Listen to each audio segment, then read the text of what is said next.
Hi. What's wrong, kid?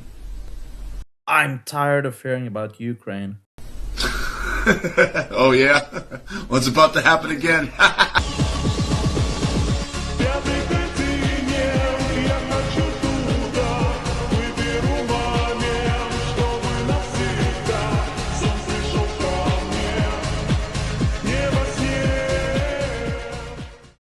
More than 4 years ago, on February the 24th, Russia invaded Ukraine. The war is now in its 5th year, and despite constant talk of a peace deal, we're stuck. To understand why there seems to be no end in sight, I'll look at 4 key factors that shape 2025 and where the war may be headed next.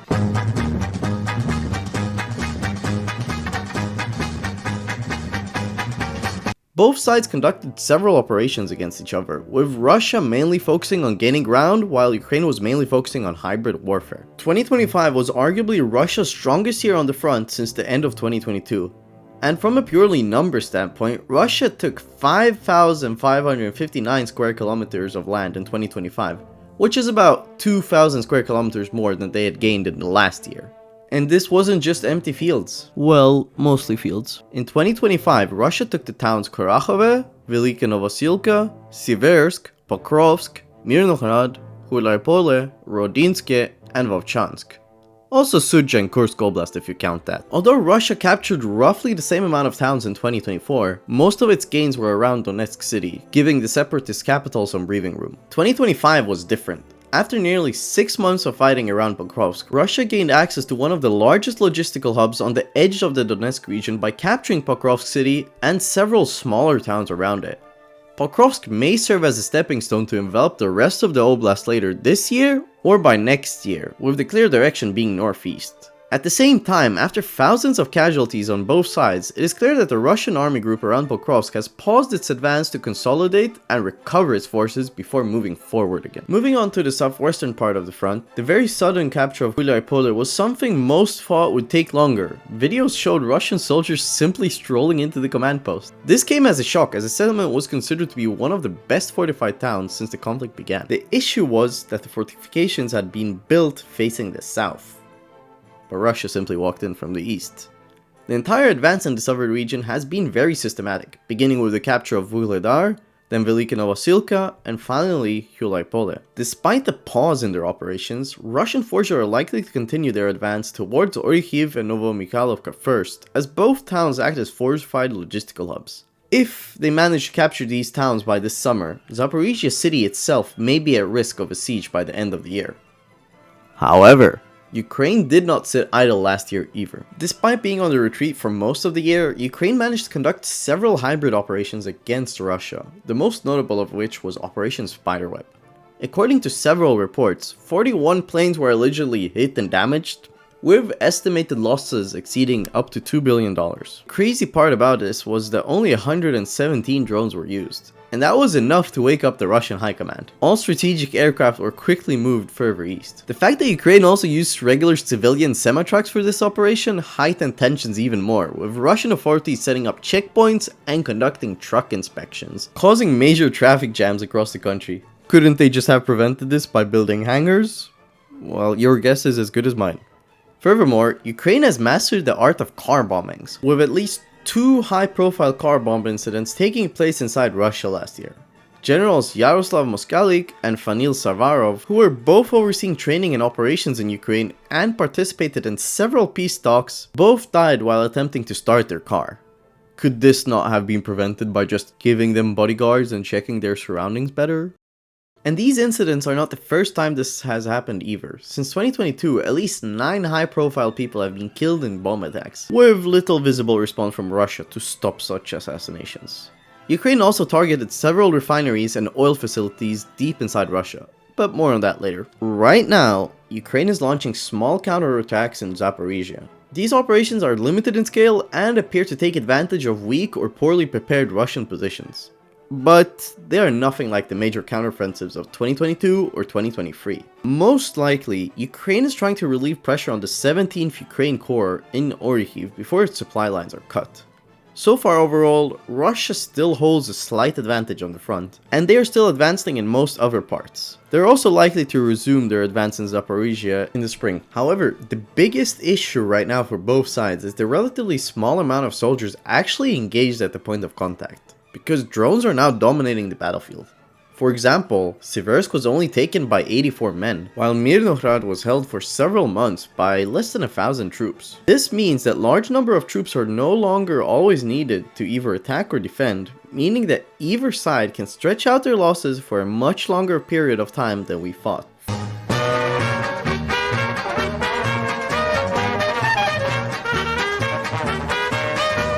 Following Donald Trump's re-election, America's tone towards Russia and Ukraine suddenly became unpredictable. Russian and American diplomats began talking as early as February 2025, which greatly angered Ukraine.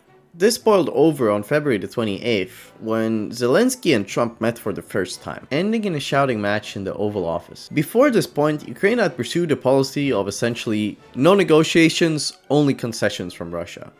And the main architect of this policy was Andriy Yermak, the head of Zelensky's office, whom some considered to be the most powerful man in Ukraine. But more on him later. High-level talks between Russia and the US continued throughout 2025, often with Ukraine absent. In August, Trump arranged a one-on-one summit with Putin in Alaska to see if the war could end. By the way, Trump liked this photo so much he decided to hang it in the White House. After the meeting, Trump suggested the idea that both Russia and Ukraine would have to cede land as part of a peace deal, hinting at some kind of territorial swap to end the war. European leaders panicked. Had Trump betrayed them? In France and Germany, the phrase land swap translated to roughly, "This is going very badly." Quiet calls were made, Zelensky was advised to be careful. Trump meanwhile doubled down. He announced that a second meeting could include Zelensky. And that meeting never happened. And since that meeting with Putin, Trump claimed that the peace deal was closer than ever on at least 8 separate occasions. It has, as of yet, not come. By this point, trust across the Atlantic was thinning fast. European leaders worried that the US negotiators might push Ukraine into territorial concessions without meaningful security guarantees. And in the background of all this tension was another recurring diplomatic subplot. Was Greenland in fact for sale? By the end of the year, US-European relations were at their lowest point since the Cold War. But Europe isn't exactly united either. For example, Slovakia's government changed in late 2023 to a more Russian-friendly stance, and by 2025 was blocking EU arms packages and aid decisions in Brussels. Hungary, consistently skeptical since 2022, not only opposed EU enlargement but also vetoed new EU sanctions on Russia and threatened to derail any collective funding for Ukraine's recovery. Even traditionally pro-Ukrainian states began wavering. For example, Poland had another diplomatic argument with Kiev over grain imports.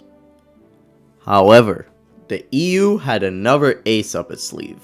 Unfreeze 210 billion worth of Russian assets and hand them over to Ukraine. This failed miserably when Belgium flaked out. Belgium opposed the plan because most frozen Russian assets are held in Belgium, and it feared legal and financial liability if they were used, especially if other countries like China or India came knocking later.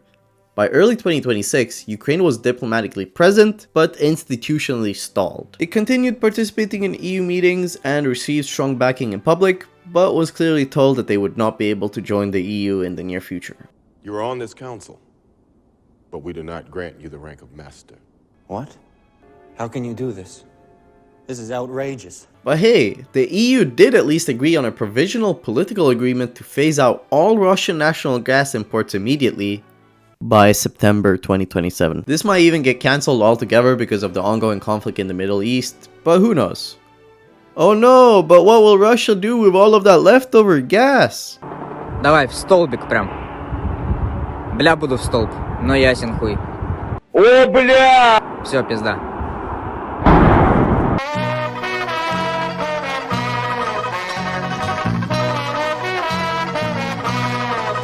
Since the beginning of 2025, 21 out of 38 major Russian refineries have been hit, with a total of nearly $13 billion reported in losses as a result of this. Although it might seem like a huge deal, Russia is cushioning these losses by shifting production rates, introducing temporary export bans, and using spare capacity. So the damage hurts, but it doesn't really break the system. If we look at the pure numbers, GDP growth in Russia fell sharply from 4% to around 1% or less in 2025. However, Russia still remained as the fourth largest economy in terms of purchasing power parity, behind India and ahead of Japan. Things aren't all sunshine and rainbows though. About 7 to 8% of Russia's GDP went to military spending, and nearly 40% of the government's budget was spent on military and security. Because of this, regular parts of the economy like housing, car sales, retail all slowed down. And at the same time, factories making weapons and military equipment were working at full speed. Russia is also currently experiencing a surge in vegetable prices, with cucumbers being referred to as the new gold. But these prices are likely to go down once the summer harvest begins, and in general, inflation, which had been very high at nearly 10% in 2024, started to come down and finally fell to 5 to 6% by the end of 2025. Western countries also increased sanctions during the year, but Russia found ways around many of these sanctions, like redirecting oil exports through countries like India and China, or often using a so-called shadow fleet of tankers to avoid limits and price caps. But these fleets are being somewhat hunted by France and America. If we look at Ukraine, their GDP grew about 2% in 2025, following the catastrophic 30% contraction in 2022. Which is a good thing, right? Well, about 2/3 of government spending was paid for by foreign aid. Grants from other countries, worth roughly 20% of Ukraine's entire economy, prevented a financial collapse. EU leaders have already approved a €90 billion loan for 2026, so Ukraine has literally tied itself to the same council that does not want to let them in. But unlike Anakin, they cannot betray that council. Inflation in Ukraine fell to 8 to 9% by the end of the year, which is better than the 12% from last year. However, unemployment in the country remained high, with nearly 22% of the population reportedly unemployed. This is far higher than Russia's 2%, although this is more driven by extreme labor shortages and military mobilization as opposed to a lack of work. A full breakdown of the economic side of this conflict could take hours, which you're obviously not going to listen to, but one thing is clear. Economic war has also slowed into a grinding stalemate. By the end of 2025, Russia was under more pressure but still able to fund the war, while Ukraine was stable but heavily dependent on foreign support. As usual. Oh, and what about those Ukrainian energy strikes? Well, Russia does them too, and they do them hard.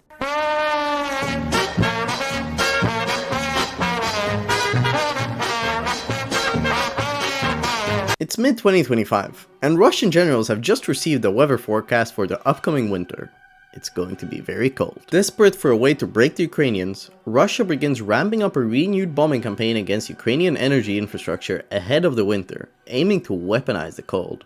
By mid-December, Ukrainian officials report roughly 4,500 Russian strikes on energy facilities since the start of the year, causing widespread blackouts and heating outages. Temperature drops so low that pipes inside apartments begin to burst. Some people are even forced to set up tents inside their homes to survive the cold. All of this is happening as negotiations between Russia and Ukraine have suddenly restarted in Dubai, with Kirill Budanov, the former spy chief in charge of the car bombings in Russia, leading the Ukrainian delegation.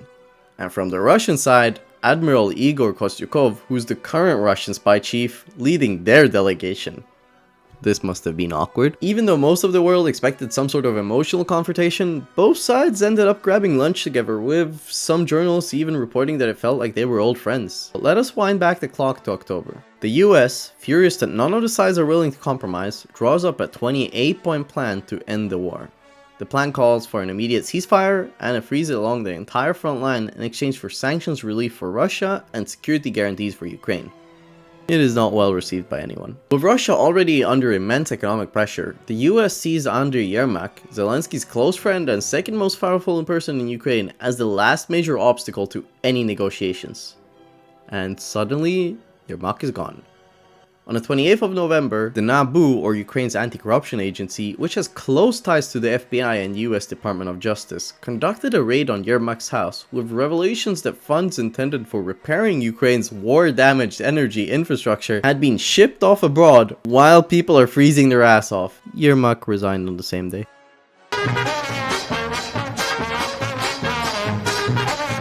To prevent a power vacuum from forming, Zelensky appointed Budanov as a new chief of staff, which also appeared to help negotiations restart, as Budanov appears more calculating and less emotional than Yermak.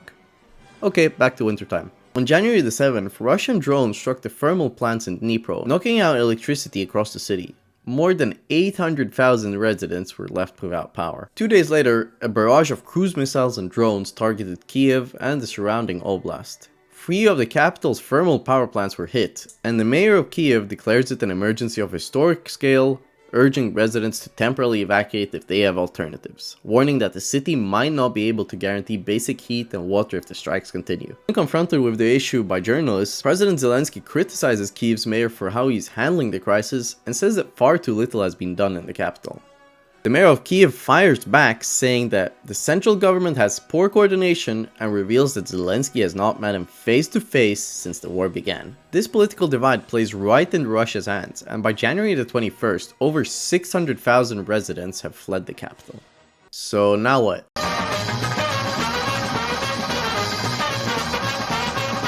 Although winter has ended and negotiations are ongoing in Switzerland, neither Russia nor Ukraine show any real interest in stopping the conflict. Russian strikes are still continuing, and so is Ukraine's counteroffensive in Zaporizhia, and Russian assaults across the front, and Ukraine targeting Russia's shadow fleet. You get the idea by now.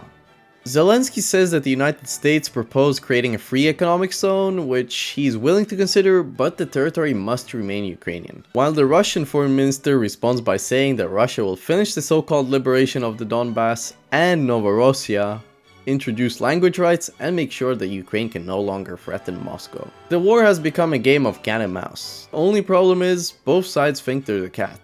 So, when will it end? After 4 years, both sides are still fighting, still negotiating, and still waiting for the other to collapse. And if nothing changes, we'll probably be back here next year again.